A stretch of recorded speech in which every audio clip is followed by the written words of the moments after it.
Good evening, everybody. Thank you for joining us. My name is Jeremy Derryberry. I'm one of the directors here at Everest. With me tonight is Linda Hitchcock, our college admissions counselor, and we are here to talk to you about summer to-dos for juniors and sophomores. Our goal for tonight is to give you a thorough list of the top tasks that we think your kids should be doing this summer, some guidance on ways to pick the best activities, and some ideas on how to help them out get through the summer period in the most productive manner possible. We'll break tonight up into two parts. We'll have the presentation with Linda for probably about an hour, and we'll do a Q&A afterwards. Many of you have submitted your questions already, so we'll get to those at the end. If you haven't done that already, feel free to put your Q&A in the chat or in the Q&A box, and we'll get to it at the very end.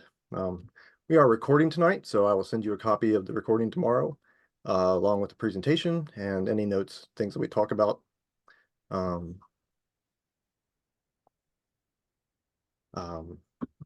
Before we begin with Linda, let me just tell you what we've got going on here at Everest this summer. For test prep, if you have a sophomore, now is the time to get in and do your diagnostic ACT and SAT testing. We have quite a few dates coming up right at the end of school and into June, so there's plenty of time to come in, find out which test is best for your child before you begin any prep, and we can help you with a plan for junior year. For college counseling, we do still have a few spots left in our college application workshop. Just the evening sessions are still open. If you want to sign up for that, please reach out to me. If you're interested in doing one-on-one counseling with Linda, we do offer a half-hour complimentary meeting, so she can talk to you about what your needs are and discuss how we could help you out. If you're interested in that, feel free to reach out to me. We also have essay development and editing that we offer, whether you're starting from scratch or if you just need someone to help you edit an already written piece, we can do that as well. And finally, for academic tutoring, we offer a special during the summer where we offer 15% off for 10 hours. You can purchase the hours now and then use them anytime during the year. So it's a great deal if you plan on having academic tutoring later with us. Again, if you have any questions, feel free to reach out to me. And with that, I'll turn it over to Linda. Thanks for joining us. Hi, everybody. Thank you so much for joining us, as Jeremy said. And my name is Linda Hitchcock. So just a little bit about me, so you know that you're talking to somebody who's been doing this for a very long time. I read applications for Clemson University for a year. I started with Montgomery County Public Schools. I graduated, I retired. I spent 20 years in MCPS and doing college counseling, and I retired in 2018 from them. And then I've continued on to do college counseling with Everest. So with that said, let's get started. So tonight we're going to talk about the class of 2025 and the class of 2026. And so one thing I want you to realize is your junior in 10 days will now become an incoming senior. So, and the sophomores will become incoming juniors. And junior year, for those of you who are joining me, junior year was definitely a challenging year, and it always is, for lots of reasons. I would say peer pressure is a big one. And and I'm not going to lie, 12th grade is going to be the same for a good amount of time. And same thing for the class of 2026. So the biggest thing that you need to tell your children is not to get caught up in all the gossip and all the things that they hear, because everybody is different, and where they got into school and what they did and how they did it. You need to take a lot of that with a grain of salt, because every child is very different. There is not a story that is the same for every child. It just isn't. So parts of the process is the same, but the outcomes are very different. So just remember that. All right. So no matter what grade your child is in, the summer is a good time to regroup and recharge, as we say. Trying to take a breather. Remember that they're out of school. However, you don't want them to stop learning. So whether it's doing, you want them to grow, you want them to have a good experience and do exploring and things. So there's a lot of things that you can do over the summer. You could get a part-time job. You could do summer school if you really wanted to do summer school. There's a lot of things that you can do. We've listed a couple of them here for you. Hold on one second. And uh, again, you could, as a either one, as a class of an incoming senior and incoming junior, you can take uh, a personality profile to see what your likes are and your strengths are. I find them to be extremely helpful, especially when the children answer the questions correctly and truthfully. But I find them to be very helpful to find out what type of learner they are and what type of jobs might be good. So that's one thing you could do. And again, just internships, paid jobs, working at, grocery store, doing um, a variety of different things. Jeremy, if we can move on to that next slide for me. Thank you.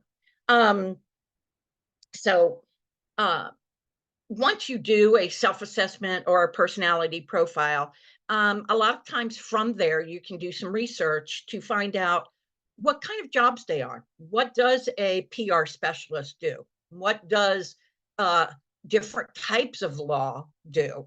There's so many careers. What does an EMT do? What kind of education do they need? So researching that is really helpful no matter what grade you're in.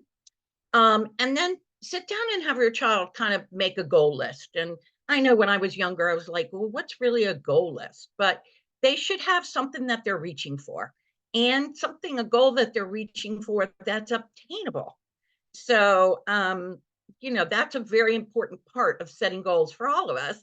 So you want to make sure that there's something that they want to do to get finished, and again, an attainable goal.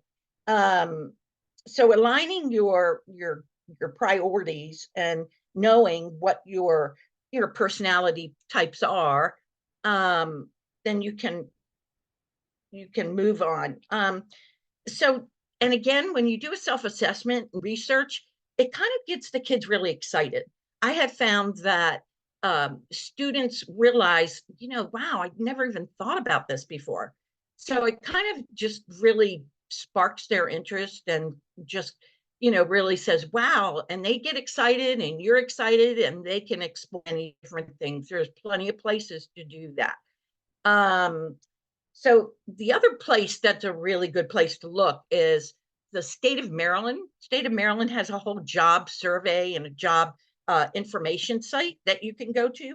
So that's another good thing. Here's some other good options for using your time. And we'll move on. So we matched the slide with what I'm talking about.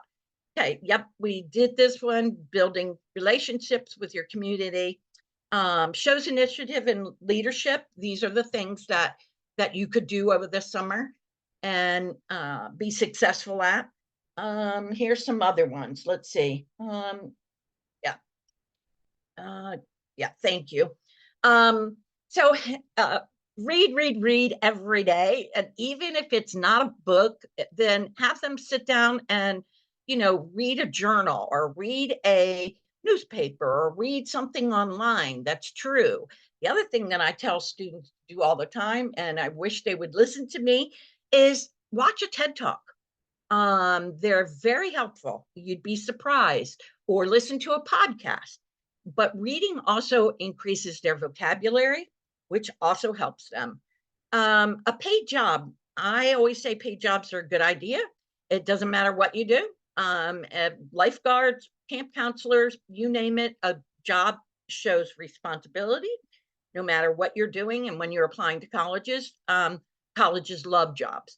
Internships, they are good if you are doing an internship that is going to be kind of related to something you're good at. Or always get a communication internship. No matter what career path they go into, a communication internship is always going to be helpful. And if you can't find one, then, again, use your time in a different way. But if you can find a meaningful internship, then that's always a great thing to do. A partnership, you could sit in on, like, there's definitely different partnerships out there that they can do. A one great website is the Montgomery County Volunteer Center, and they have a lot of internships and partnerships that students can do. Of course, volunteering, and again, that Montgomery County volunteer site has all types of volunteering you could do. If your child wants to take a summer school class that they need to retake to make a better grade, that would be a possibility. They could do a pre-college class over the summer. That's always a good idea. And certified in a skill. So if they wanted to go and think about being an EMT, they do have a high school EMT program. So you could do that type of thing. But a certification with, I've seen lots of students do a certification for Cisco, for computer programs, that type of thing. Of course, studying up on your skills is always, it's valuable no matter what. Test prep, academic sports camps. I've had some students actually learn a new language over the summer online, which is great. A lot of kids tutor. Doing a passion project is what we call it, but something that they're really serious about. Maybe it's a church thing or something they're like, had one student last year who organized hurricane relief, which obviously this past year has been pretty bad for a lot of parts of the country, but she was passionate about making sure that people had, enough supplies. So she got a team together over the summer, and they got a company they partnered with, and they sent all kinds of supplies to, I believe it was Texas last year. If you're going on vacation, always a great time to go somewhere new. And if you're going on vacation, here's the thing. For juniors, incoming juniors, you may not have to take a college visit, but riding through a campus, if you're near one, is always a great idea. And same thing for the incoming class of 2025. This is a great time to go and do college visits. Even though the students are not in session, you still get an idea of what the campus is like and the surrounding area and that type of thing. So it's always a good idea to, if you're going on vacation, kind of make a side trip and go to a school. I don't care if it's a school they're going to apply to or not apply to, but it's always a good idea just to see a college campus and what they're like. They're all different, every one of them, small schools, big schools, large schools, you name it. They're all, just different locations. And I started taking my daughter when she was a junior, and it really helped her a lot. She saw what she didn't like. And then once she turned to be a senior in her senior year, then we knew what kind of schools to look for. So this is a little bit of a list to start from and look at. And as Jeremy said, after this presentation, the slideshow will be available for you, so you can always come back and look at some of these good options for your time. Okay.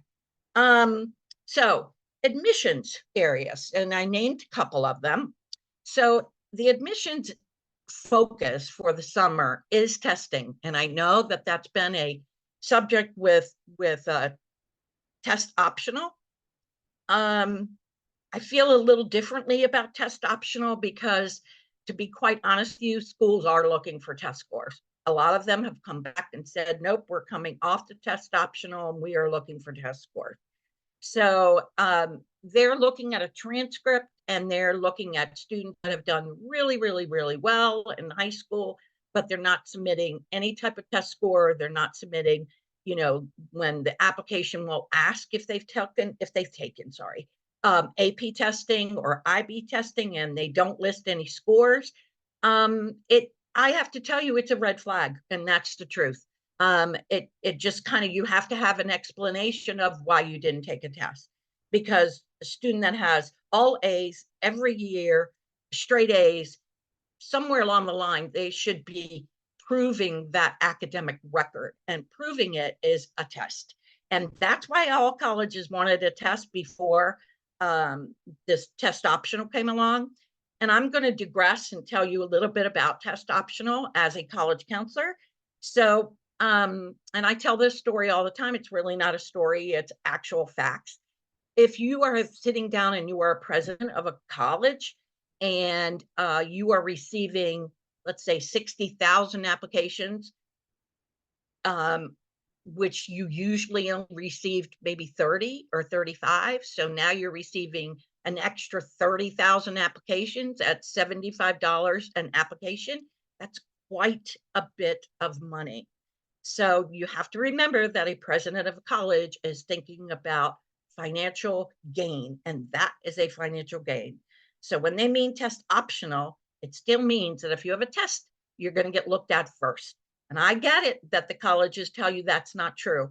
However, remember, they're selling their school and they're selling an application fee. So you need to think about that carefully. So testing, absolutely. Transcript, another transcript. Have they taken any AB classes or IB or AP classes? Have they taken honors classes? How well have they done? Do they have an AP class and have a D or an E? That's going to be something that they look at. So they are going to look at the course rigor and they're looking at the grades. The next thing is their extracurriculars. And I will say extracurriculars very carefully because it's not a matter of how many, it's a matter of the depth. So they want to see extracurriculars that your child has been doing over a course of years. So if they've been playing baseball since the age of 5 and they're still playing baseball, that's a long-term commitment. If they've been in a club for since 9th grade, again, long-term commitment. Girl Scouts, Boy Scouts, playing an instrument, all of those things are things that they've done for a long period of time. Extracurriculars as far as leadership. Have you done any leadership in an extracurricular? And remember, leadership doesn't have to be just vice president, president, secretary, treasurer. It could be the chairman of a committee.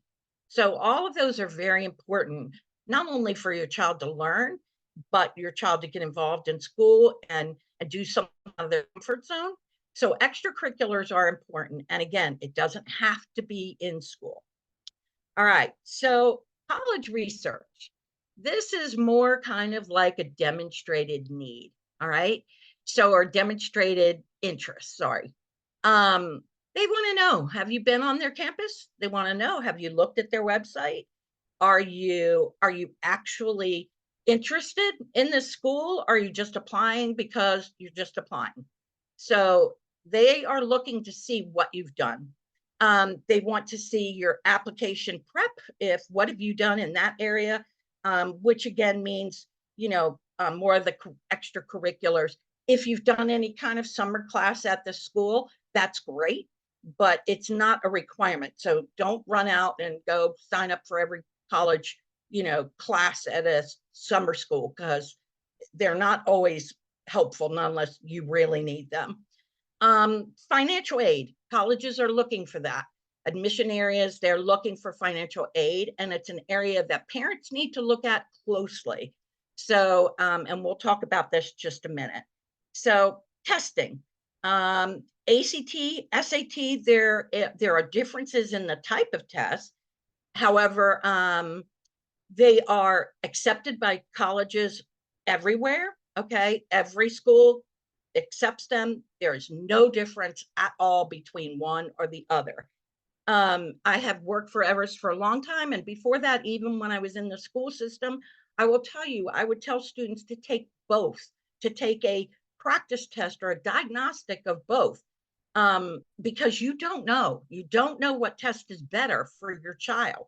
So it's always a good idea because whichever one is better, they will focus on, they will be determined to get a good score, which means they will practice, they will study, and they will be excited to take the test because they know the outcome. So they will know what they've done. So, but when you take a test that you have no idea if the one of the tests would be better, then you're kind of, you know, not, you're not helping the student, to be blunt and put it that way, because one student, you know, could be really good one and not so good at the other. They're very different tests. I've had students that when I was at a high school and they would come into me with a really high SAT score, and I'd say, this is wonderful. I want you to go take the ACT practice. Because if they've got a pretty high SAT score, the chances are they're going to be even better for the ACT. So, because it's gives you more ranges to increase your score, because it has 4 sections instead of just 2. So if they take it and they do a super score, the ACT helps you determine a super score better. Sorry, everybody. So again, this is something to talk to Everest about, read about, whatever, but they are accepted worldwide. No, no difference in them. For class of 2026, which you would be an incoming junior, it's a good time to take the SAT or ACT test. If you are in class of 2025 and you have not done that, then you really need to get in gear, because it's helpful if you have your testing done as a senior. It's helpful to have your testing done before school starts. So if you can take the test in July or August or the first part of September, great. But as this chart shows you, early decision and early action deadlines start October 15th. So if you're taking a test after October 15th, and that deadline is October 15th for the school, like Florida schools are October 15th. Some Southern schools are October 15th.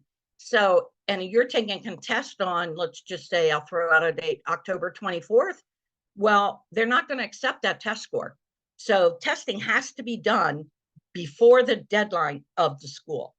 So keep that in mind if you are a incoming senior class of 2025. I would make sure that you're getting that testing done now. If you want to increase your score, study, and get it done in July and August. All right.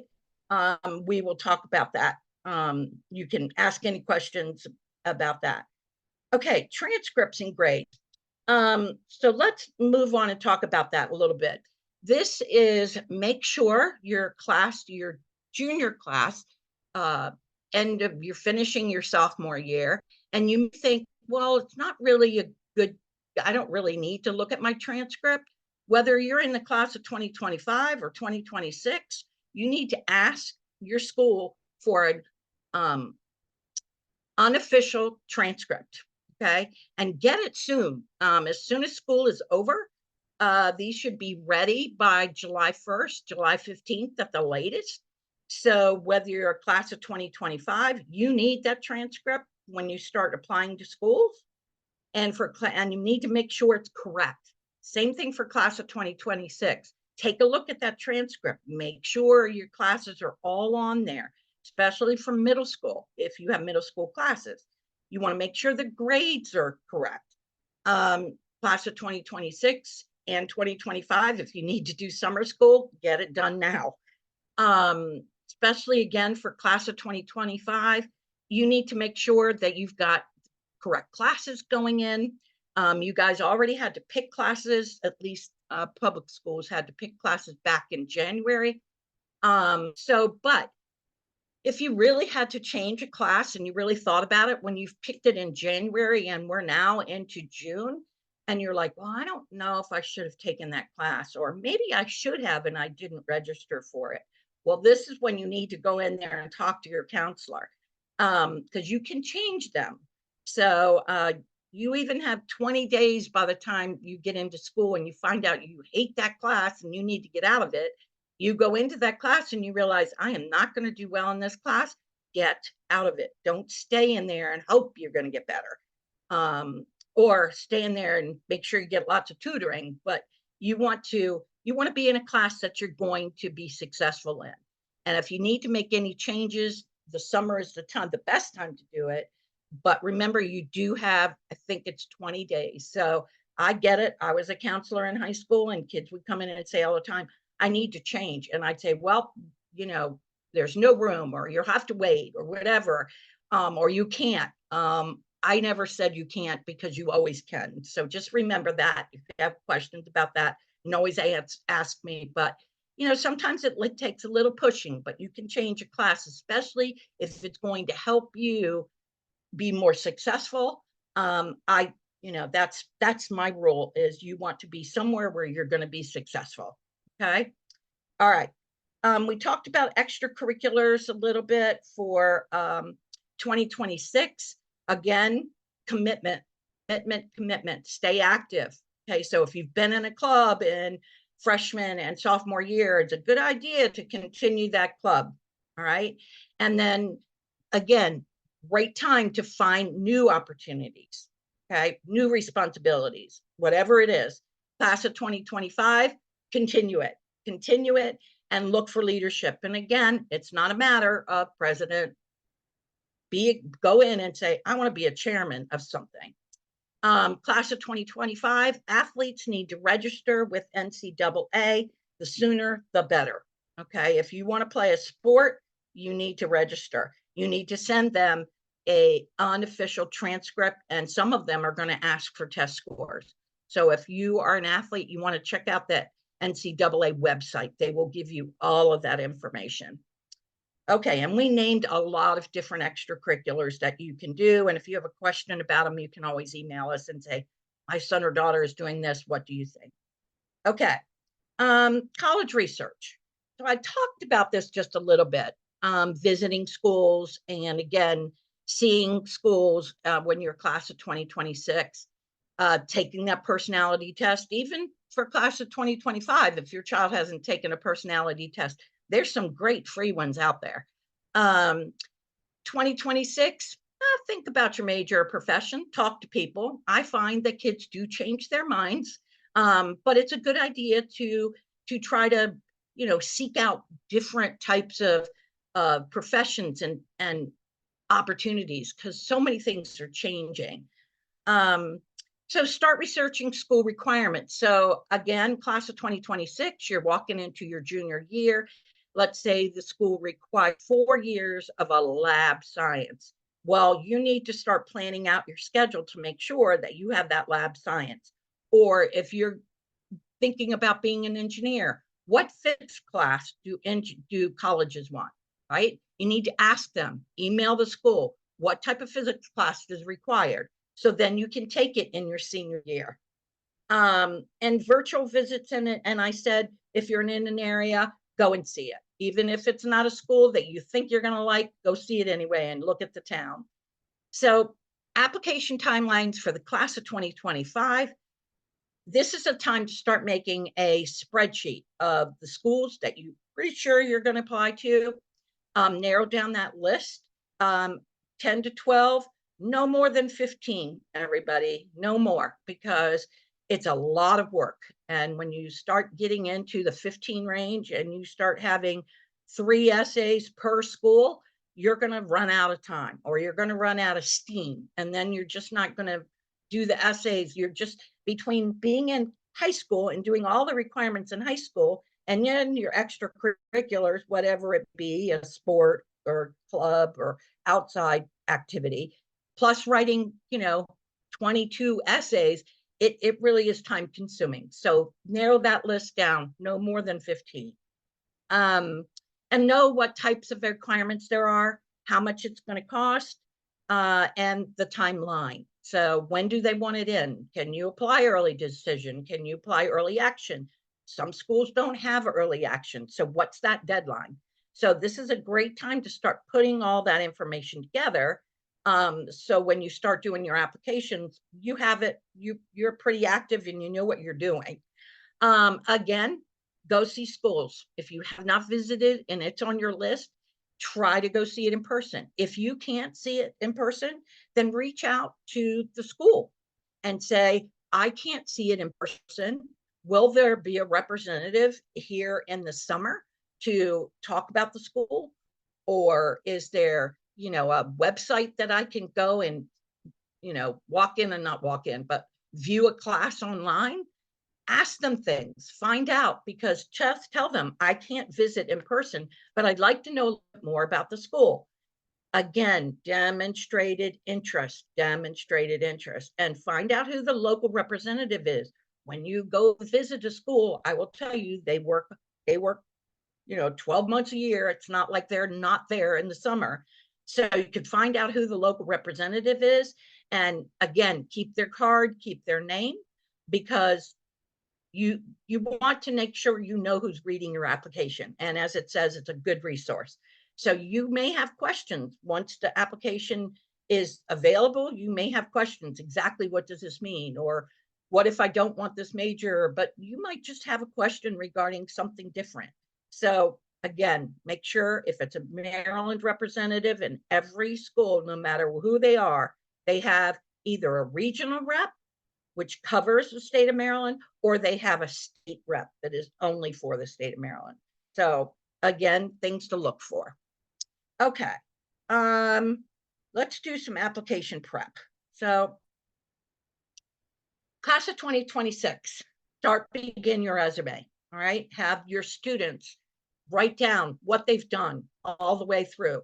Colleges do not want to see anything done in middle school. So activities that were done in middle school, okay, and they, worked for Man of Food, but they only did it in their, during their 7th grade, and they didn't do it in high school, that's not going to count. But again, I said it, if they've played a sport, or if they've played an instrument since they were in elementary school or even younger, and they still play it, that should be on an activity list. So nothing from middle school as far as clubs and that type of thing. So start making that resume. Class of 2025. If you need samples of resumes, you can go online to Google, you can email us, I can send you one, but you need to have a resume by the time you start applying to colleges, because they want them. During the class, the workshop that I teach, that's the very first thing we do. And I make sure it is a college resume, not just a resume that who you are. So just remember, there's a big difference between a college resume and a resume that you would see online. So they're very different. So you want to make sure you have the right thing that a college is looking for. But sit down again and write down all of the things, and don't forget them, how many student service learning hours do you have? And what were they for? Just start writing them down. Okay, and the essay and the story ideas. So the essay topics for the common application is one application that you use, that most every student will use the common application. There are exceptions, but the majority of them, I'd say 80%, will be on the common app. It is one application and there is one essay. And if you even want to go online and type in, common application essay topics or essay requirements, the prompts will come up and tell you.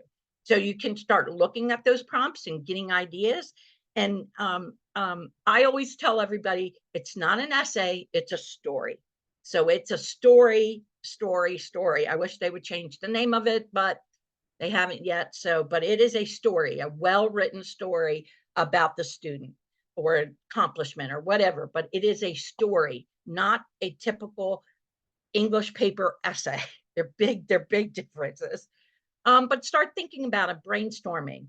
August 1st is when the common application actually opens.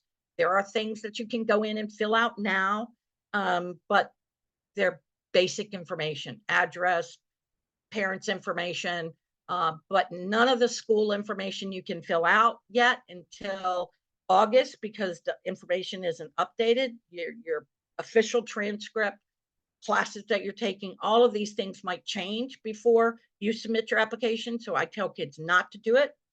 You won't know your unofficial GPA until middle of July anyway. So I just wait.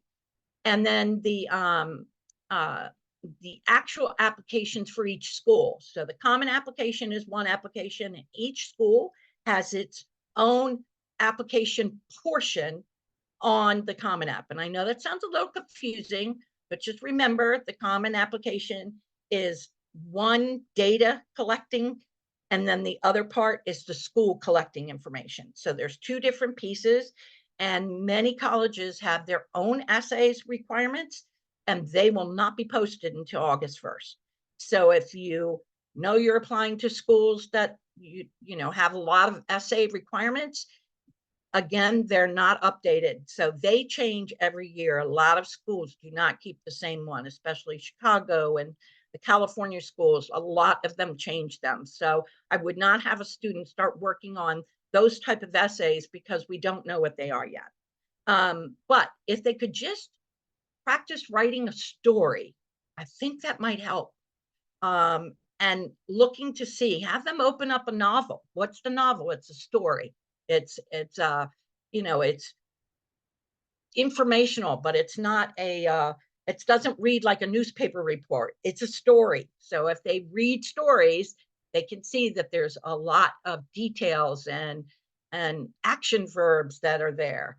So those are the types of things they want to do so they can be a story writer. Even if they don't want to work on an essay, just say, go write me a story. It would help. Okay. Let's talk about financial aid. And I think this is probably the area that is extremely important, whether you are you're a parent of a junior or a parent of a senior. I like to tell my families, this is where you begin. Um, Colleges are expensive. Doesn't matter where you go. The University of Maryland, between room and board and tuition. Yes, I know tuition is around 12,000, but that does not include fees. And fees are mandatory whether you live on campus or you don't live on campus, and they're about $3,000 a year. So you can kind of figure between 12 to 15 for tuition, 3,000 in fees, and another 12 to 15,000 based on room and board. So we're talking $30,000 to go to Maryland. So, and if you think about that, it's quite a bit of money that doesn't take into consideration any type of activities they want to be on campus, sororities, fraternities, any of that. So you have to set a budget, mom and dad. You have to know what your calculators, know how much you want to spend. Some people don't have a budget. Wonderful. They have money put away. Wonderful. But budget and planning is very important. And I like to tell parents, please don't take them to a school that costs $80,000 a year and you have no way to help them with $80,000 a year, and your child walks out of school with a $350,000 to a $400,000 debt. To pay that back, my daughter is 34 and she's still paying on her college debt. So a good conversation to have. Every school, doesn't matter where they are, every school, if you go into their financial aid page, has something called a net price calculator. So for the class of 2026, you're just kind of getting an idea of what it costs. Class of 2025, this is your estimated family contribution. This is what they're going to tell you. So the FAFSA stands for Free Application Federal Student Aid. Federal Student Aid. Federal Student Aid. I can't say that enough because it is based on loans. Okay. Federal student aids are loans or grants, and they have to have a certain income for grants that you don't have to pay back. But again, federal student aid, look that up. What does it mean? Okay. You can start getting what they call a student ID number or a parent ID number. You can get that after July 1st, and you can start assembling all the documents that you have to do. The FAFSA is a pretty easy process. This year it changed drastically, and it's pretty easy. They match it to your IRS, your 1040, your income taxes, and it's a very easy process. And you can start that after July 1. There's another form called a CSS required form. Not all schools require them, but I'd say there's probably about, if I had to guess, not counting off the top of my head, I'd say there's probably about 900 to 1,000 schools that require the CSS. There's more every year. And you can, again, research what a CSS profile is, but that is a form that you document everything that you own, everything, whether it's, property or automobiles, whatever it is. If you own it, they want to know about it. Stocks, bonds, trust, you name it. How much your house is worth. So it's a very detailed form.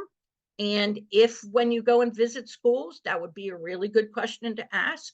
Are you need-based, based on how much money you need for a child to go into college? And that's all based on income. So there's need-based schools. And again, most need-based schools are going to be using that CSS profile. And then there's need aware, which means that they are aware that you need the money. However, they may not be able to provide you that money. So they're need aware. And then there are schools that just strictly go by the federal student aid, and based on income, they will offer you loans or they will offer your child work study. It just, again, all depends on income.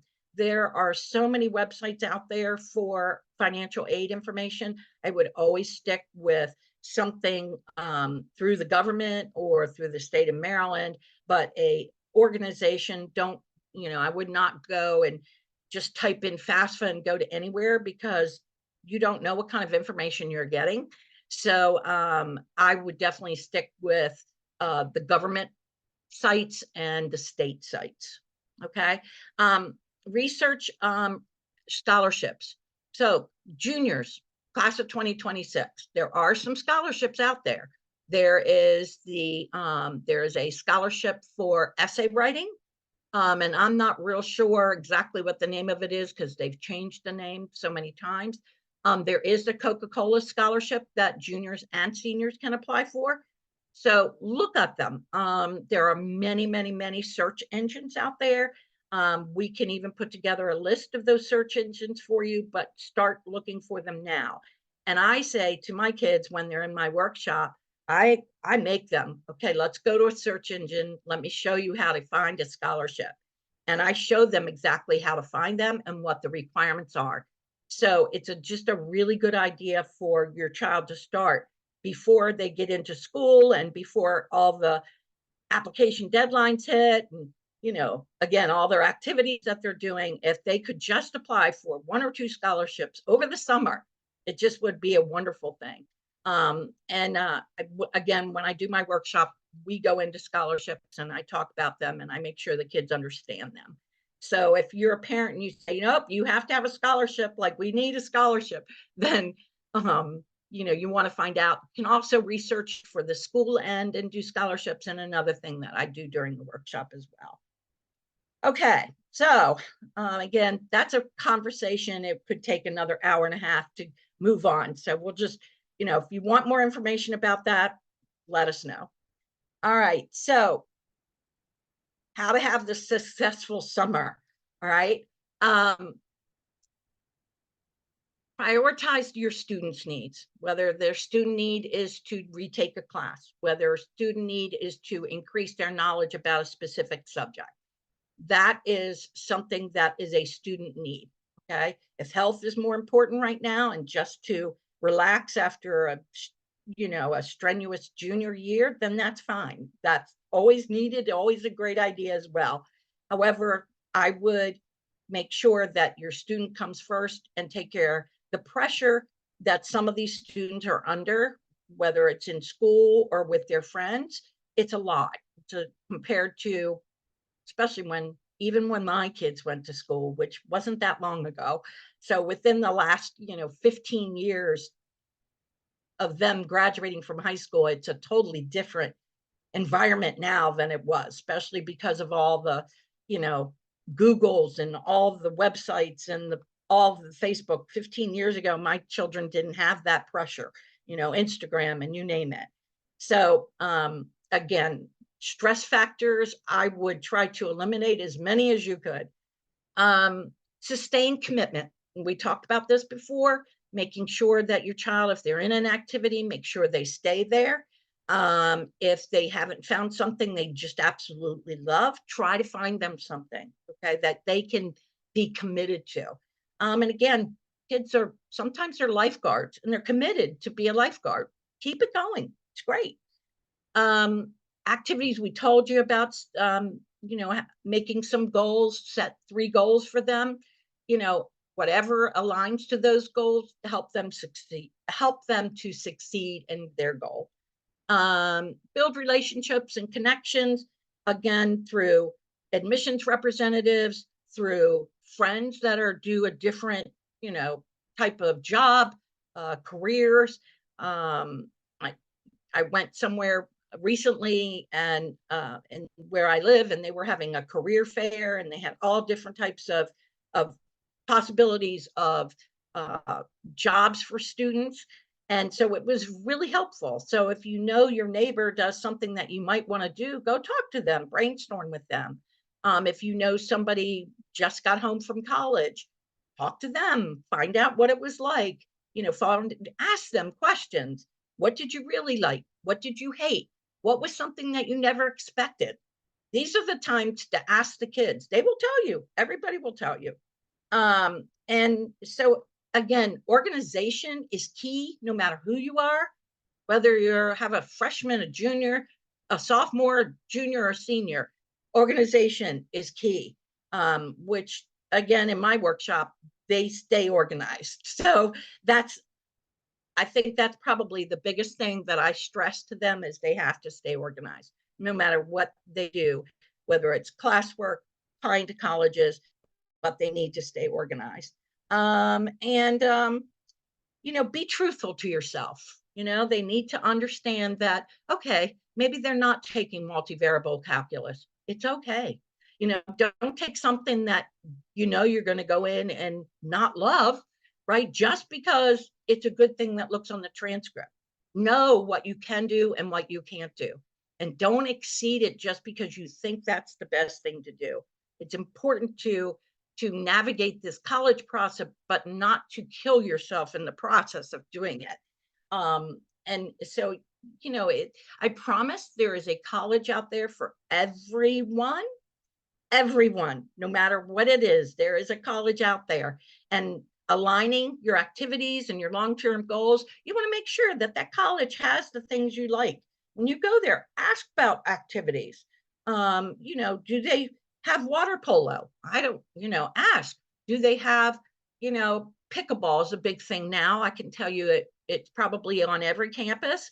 5 years ago, pickleball didn't exist, but now it seems to exist. So is it there? If your child loves ballet or, jazz dancing, do they have a ballet club, or what types of clubs do they have?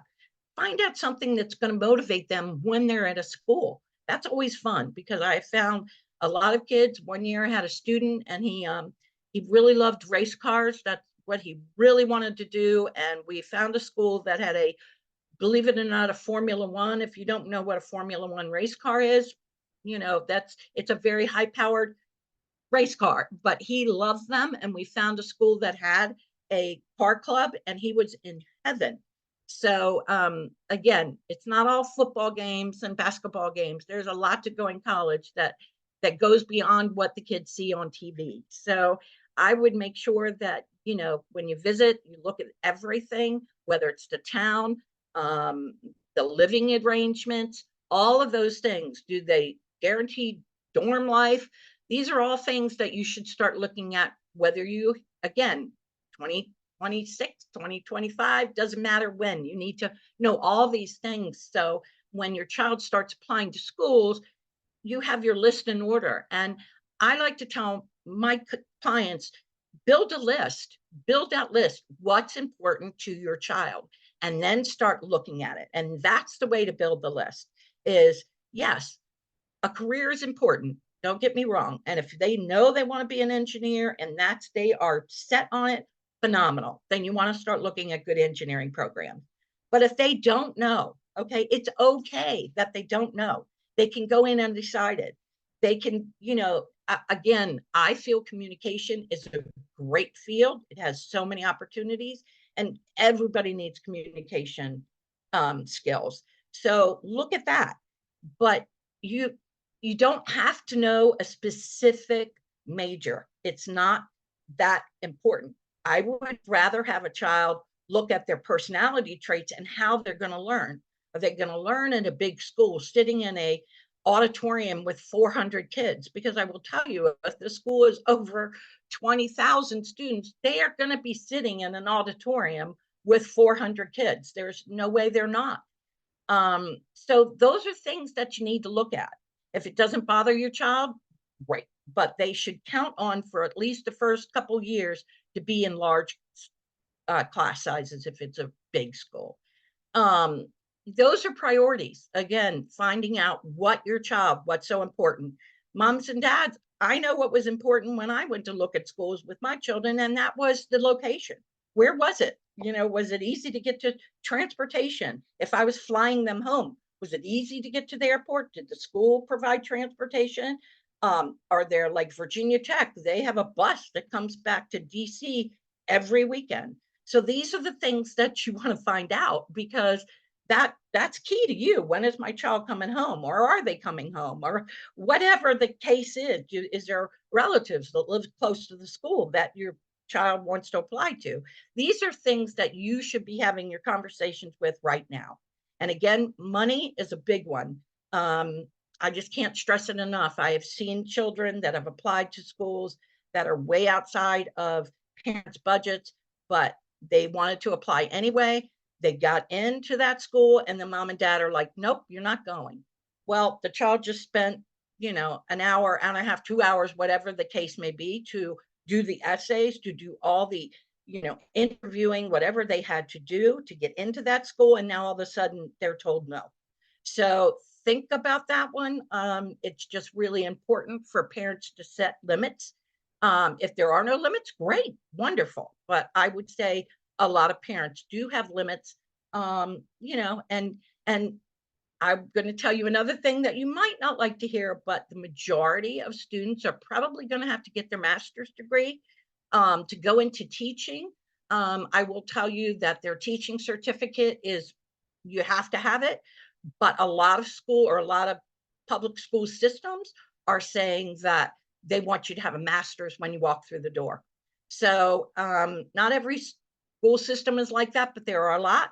So that means an extra 2 years for a teacher. If you're going to be a medical doctor, obviously you have even more than that, but in law, you have more than that.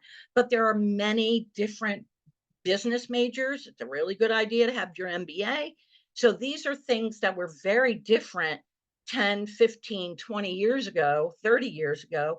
Just to get a graduation from a college was wonderful. And you probably waited to get your master's. But now it's a real true thing. And there are a lot of schools that have 5-year programs that you can go and you can get your master's and your bachelor's for 5 years. Just had my goddaughter, she graduated today in a 5-year program, and she now has a master's and her undergrad. A lot of work, but she did it. And I'm very proud of her. She graduated today. So anyway, those are things that you can look at. It saves money on the college side. So there's many different opportunities out there. You just have to research it. And if you still have questions, we'll help you. And I guess that brings us back to the end that just says, have fun. Okay. It is summer, right?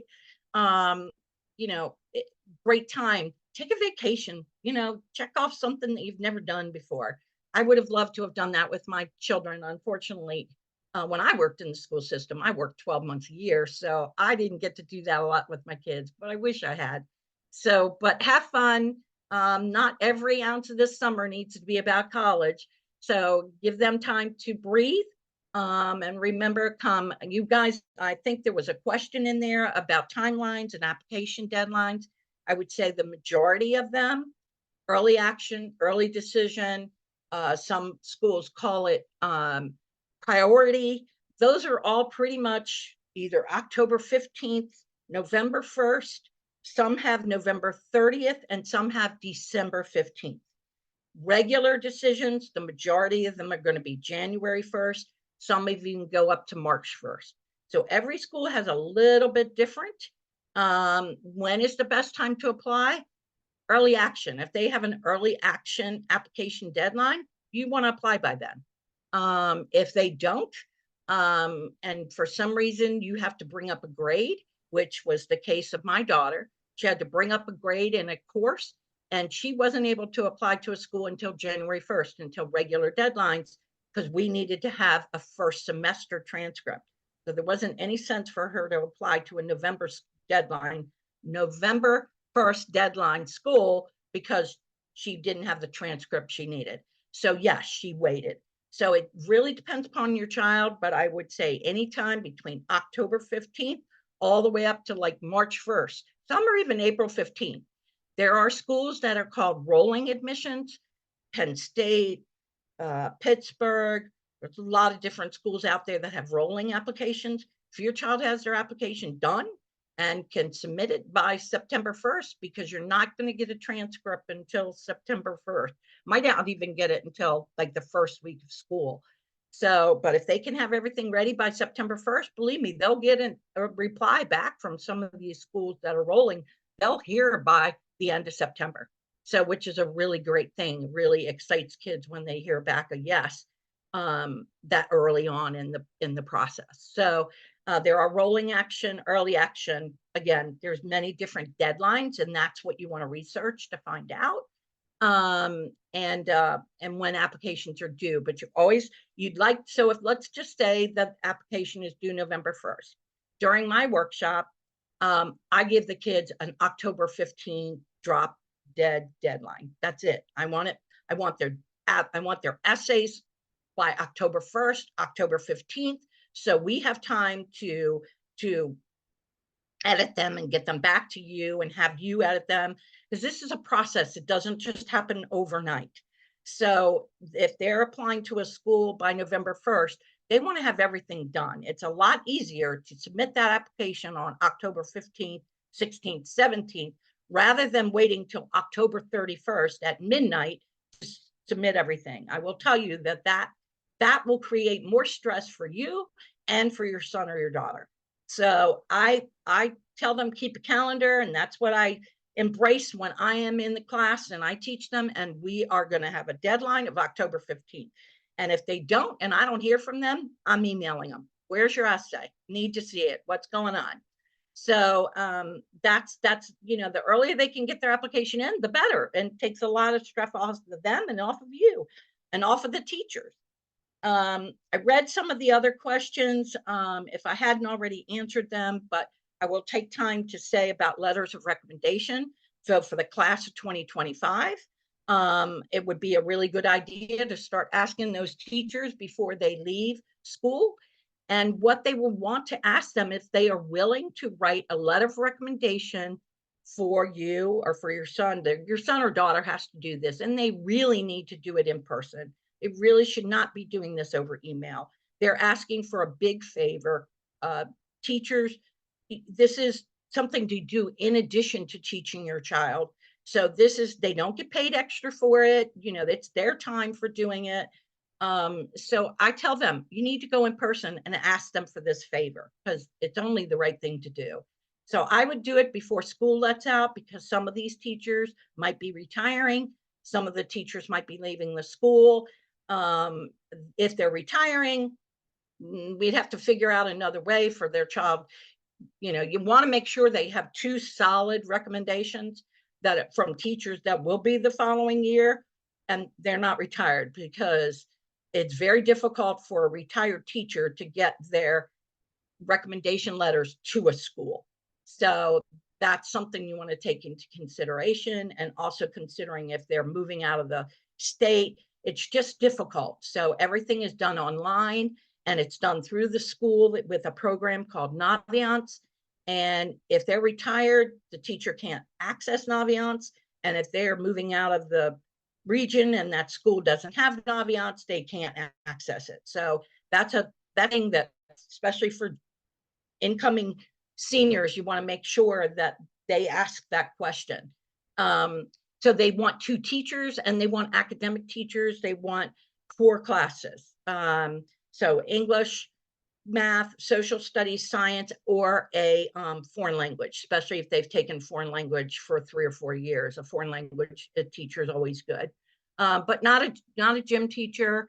Though they don't really want that. If they're going into computer science and they've taken a lot of computer classes, then sure.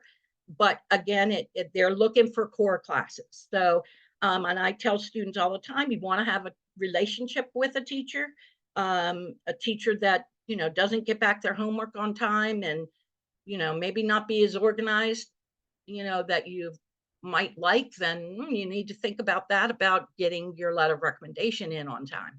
So something just to think about. You want to ask the teacher, that it's going to get done, right? I love to tell kids you should ask an English teacher because they obviously write very well. So it would be a good one to ask if you have that opportunity. But they should be asking now. The class of 2026, you would not ask until the end of your junior year, because again, you've got a whole year and a half before they're even going to start writing letters. So the teachers will not send them until school begins back in September. So they can't send them in advance. There's no way to do it because, again, it's all done online. So ask them now. And then when you go in September, your student goes in September, they will take the list. Here's the schools that I'm going to apply to. They do all of this on Naviance. And again, during the workshop, I teach this to them. But again, all this information will be given to them by their high school. So parents, you can reach out and ask the counselors now, but their answer will be they will get it the beginning of school, their senior year. So anyway, other questions, happy to answer. I think I covered a few of them. But Jeremy, did we have any different ones? Do high school transcripts include AP test scores for college admissions? The public schools do not. Some private schools do. So you'd have to ask, but definitely public schools do not at all. And here's the other thing I will tell you about AP scores. So they are asked for on the application and they say, have you taken any AP test? What's your score? Are you planning to take any AP test? So they ask for both. Obviously, if they've gotten lower than a 3, I tell kids don't put it down. But you don't send those scores to a college until after you decide where you're going to go and make a commitment to that school. Then they will ask the school where they want to go, because admissions will never use AP test scores for admission reasons, and because it's against the law. And here's why. Not every state across the country offers AP testing.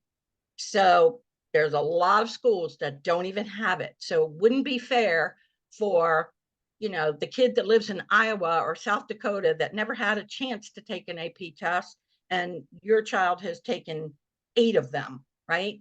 That's discrimination, because those children couldn't help that they couldn't take it. So they will never, ever use an AP score for admissions. However, I will tell you, they do ask for them and they do see them. So if your child's wants to be an engineer and they took the AP physics test and they got a 5 or 4 of a 5, which means they know the material. Yes. Does that help admissions? Yes. They look at that and go, well, that's a great thing. Can they admit based on just that? No. So are they part of the application? Yes, they are. But they are not on the transcript, and you don't actually send. These are self-reported.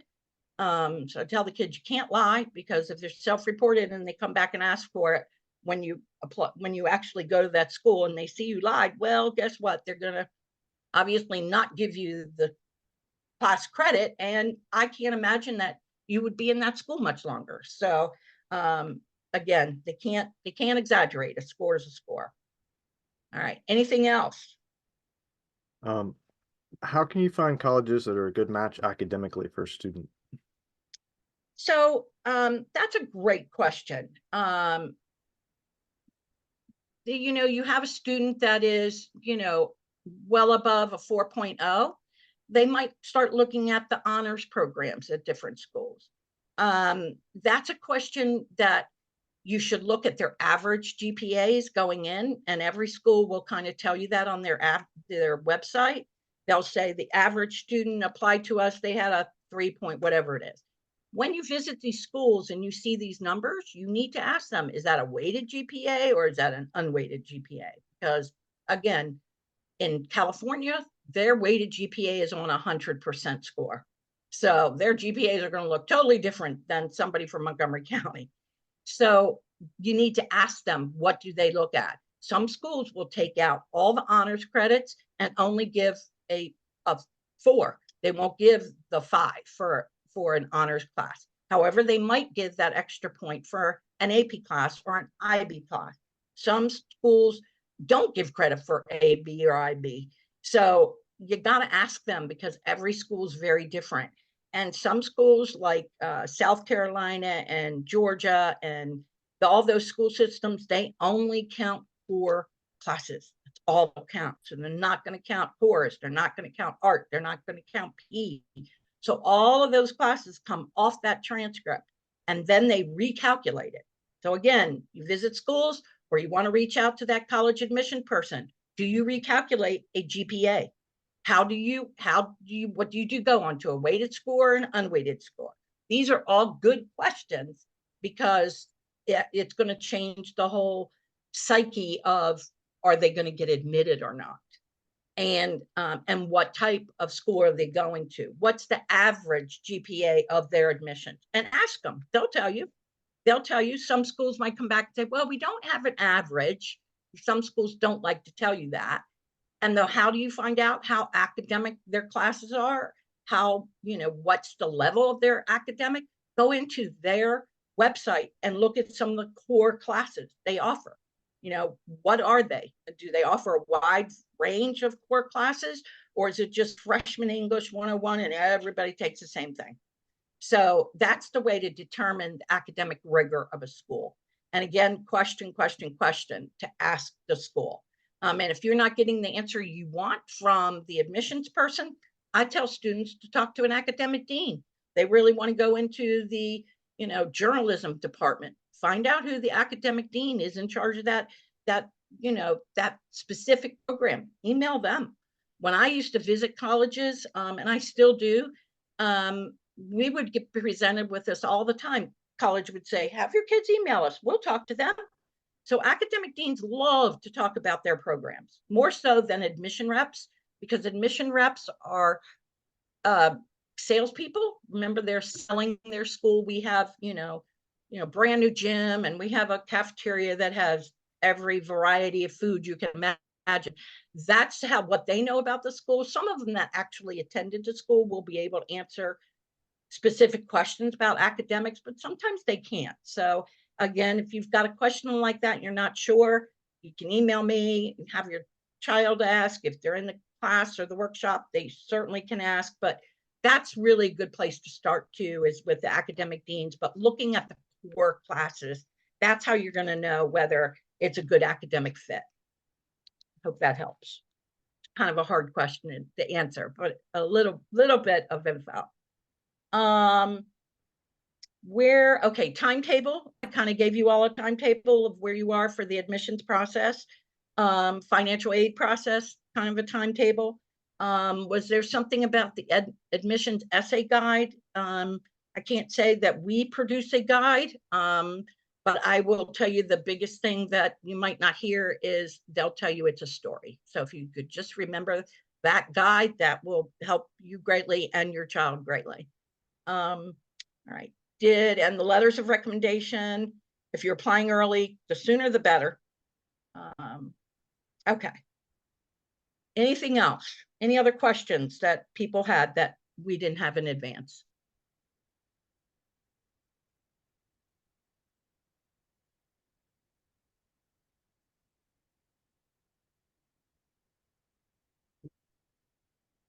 No? I don't think so. Okay. All right, everybody. I hope that this information session helped you. I thank you for joining us and listening. I gave you a lot of information. And again, if you want to hear it again, it's coming to you, or you can see the slideshow. We'll send everything out to you. All right. Have a great summer, everybody. And congratulations to your kids for making it to another year. Thank you.